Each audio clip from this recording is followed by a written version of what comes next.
MLS has reached Week 10, and we have a ton of games this weekend, most on Saturday, April 26th, but also 4 more on Sunday, April 27th.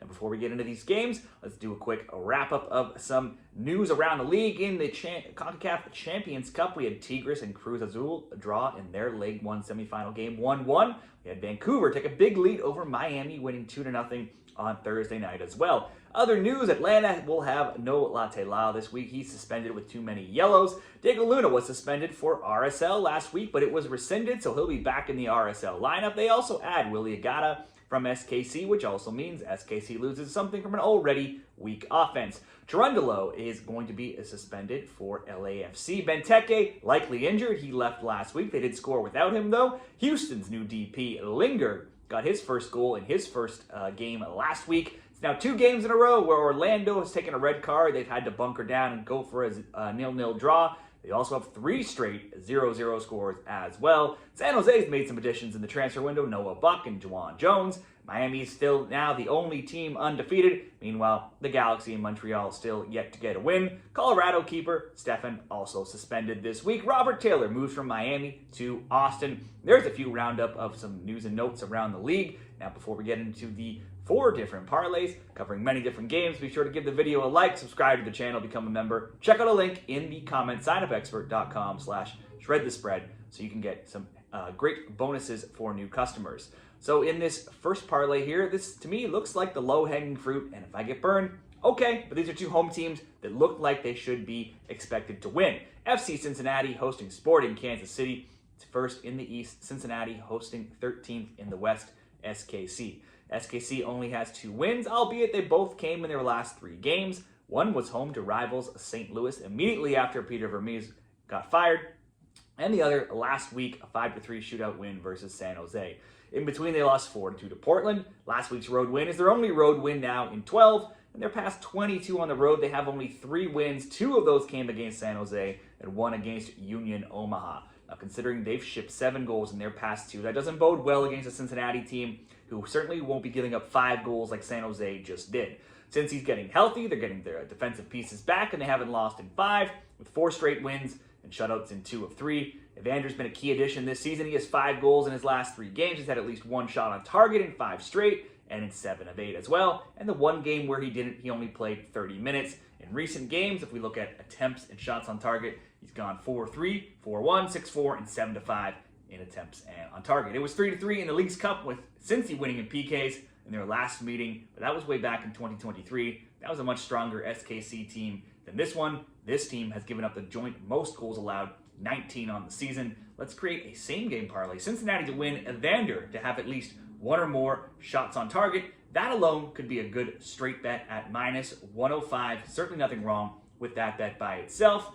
But let's pair together one other home team that looks like they should get the win, and that's Columbus and San Jose. 4th Columbus in the East, hosting 10th in the West, San Jose. The Crew were one of 2 undefeated teams remaining until losing to Miami last week. However, they had 58% possession. They outshot Miami 16-7, 3-2 in shots on target, and they put up 3.14 XG. Still managed to lose that game 1-0. They missed tons of chances. Easily could have scored 2 or 3 in that game. The Quakes just let in 5 and lost 5-3 at home to a weak SKC team. Their 17 goals allowed is the 3rd worst, and their 18.1 XGA is the worst. They're never a bad bet, though, to get a goal with Chicho and Martinez, and they've scored 19 goals, which is tops in every team in MLS. Considering Columbus have conceded in 4 straight and in 6 of 7, certainly a bet on both teams to score could be worth considering, but I would expect the Crew to win and or to score 2 or more goals. I would also expect Diego Rossi to be involved. The Quakes give up the most shots on target against.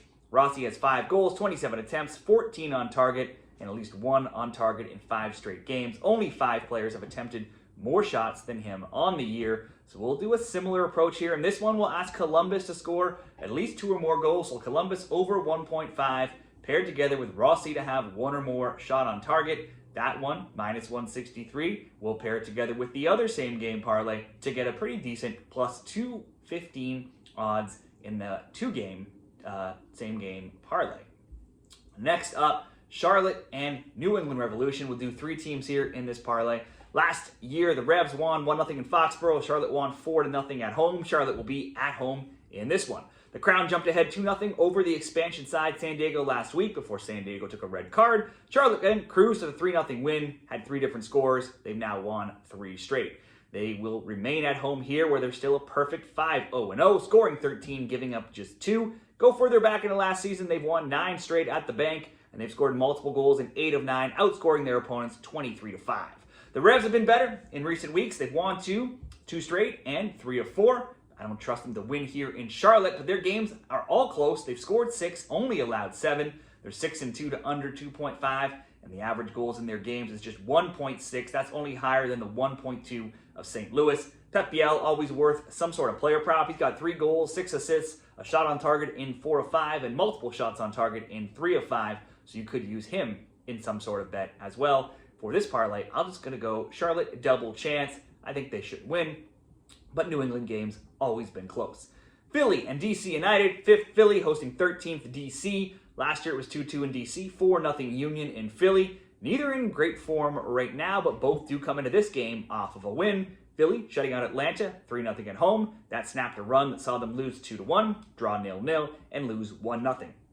They have a big piece in the middle of the field to replace, though, in Daniel Gazdag, who's now in Columbus. Second leading scorer, Jovan Lukic, also saw red last week, so he'll miss out here. DC also has a big piece to replace, and for them at least, I think it's a much bigger piece. That's the absence of injured striker Christian Benteke. DC scored 11 goals on the year, and 5 have come from Benteke. Surprisingly, after he left injured last week, they did manage to score twice and went on to beat the Red Bulls 2-1 on the road, both goals coming from new signing Yao Peglo, his first goals with DC. That's after a run of 4 losses and 5 without a win for DC United. Now, I'm not sure they can replicate that here this week, going up against Golden Boot leader Ty Bariwa, who has 7 goals, and the Philadelphia Union, who are still a strong team, who've only given up 25 shots on target against. That's the second fewest behind Vancouver. Still, like we said, no Gazdag, still an issue. Let's bet the double chance in this game as well. Philly to win or draw.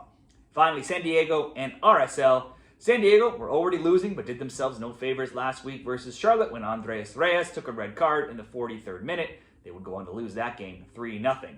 They've now given up 3 goals in back-to-back games. Someone, them or their opponents, have scored at least 3 in each of their last 4, and the over 2.5 is on a 5-0 run.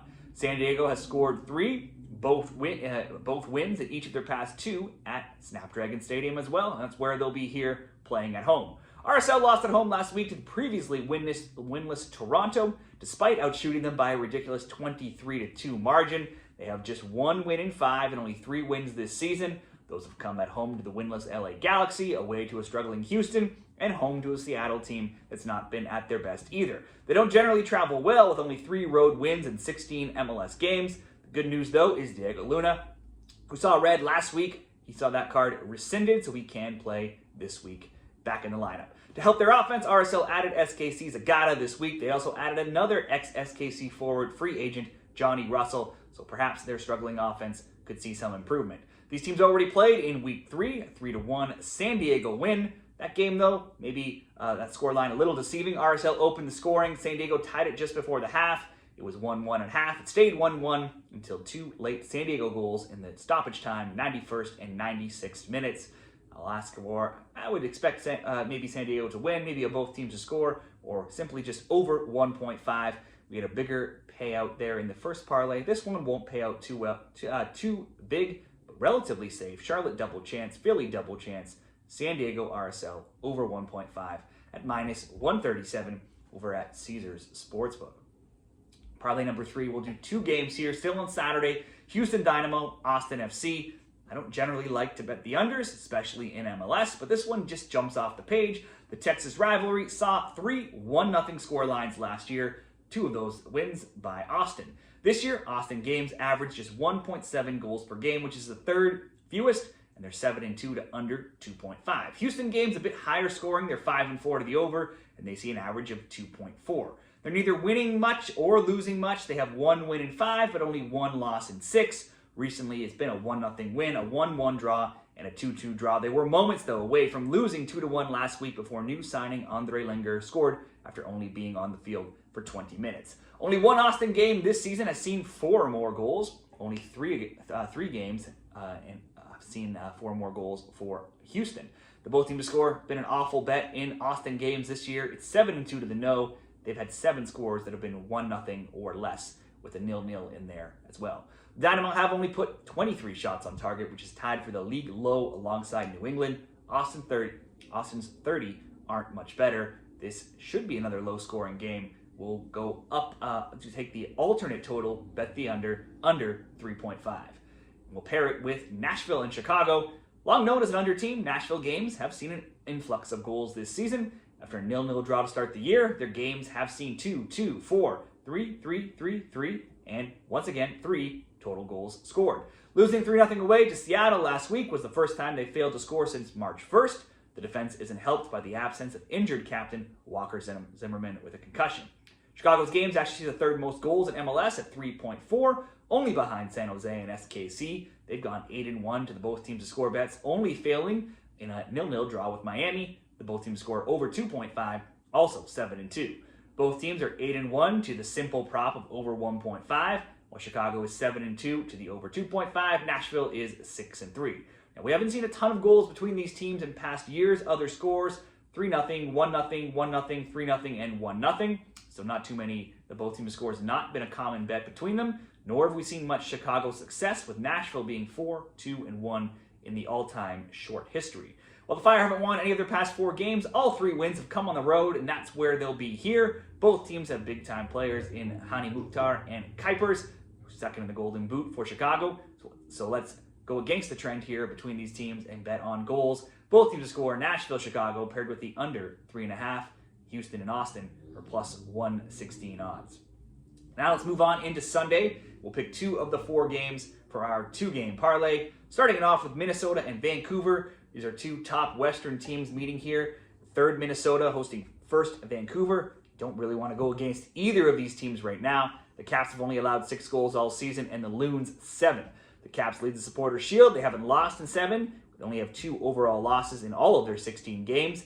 They maybe had their club's biggest win ever in CONCACAF Champions Cup on Thursday, beating Miami 2-0 at home. Considering they've got that leg 2 to look forward to this week, surely you would think some rotation and maybe some letdown could be in the cards this weekend. The Loons haven't lost in 8 themselves, but they have 4 draws in that time, and they are off back-to-back 0-0 draws. Now, can they be held off the score sheet 3 games in a row? It's rare that a team as decent as Minnesota is doesn't score in 3 straight. At home in MLS, which is where they'll be here, they've scored in 11 straight and 23 of 24 prior to last week versus Dallas. Now, last year, both teams won on the road. Vancouver 3-1, Minnesota 1-0. The Loons have scored versus Vancouver in 10 straight. I'm going to bet on that continuing with a very simple leg 1 of just Minnesota to score, paired with a game where I think we could see many goals. The Galaxy and Portland. The still winless LA Galaxy will host Portland on Sunday night in soccer action. 4 games on Sunday. LA are 0-3-6. They've been outscored 16-6, while Portland are up in 4th, 4-3-2, scoring 16, allowing 13. That sees their games averaging 3.2, and that's the 5th most in all of MLS. These are two poor defensive teams, both bottom 8 in XGA, the Galaxy being the 3rd worst overall.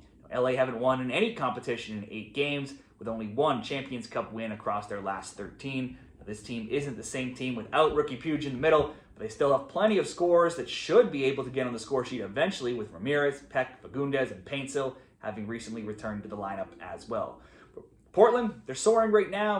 Have not lost a game in 6. They're 3-3-0, and they've outscored their opponents 14-7 in that time. While they've scored 7 in their last 2, they've also conceded 5 in a 4-2 win and 3-3 draw.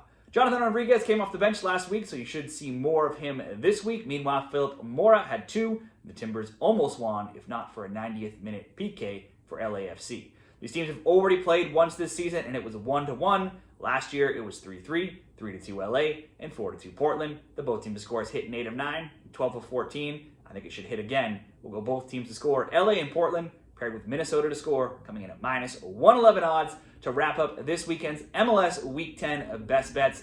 Let me know what you're betting, where you're watching from, and good luck in the MLS this weekend.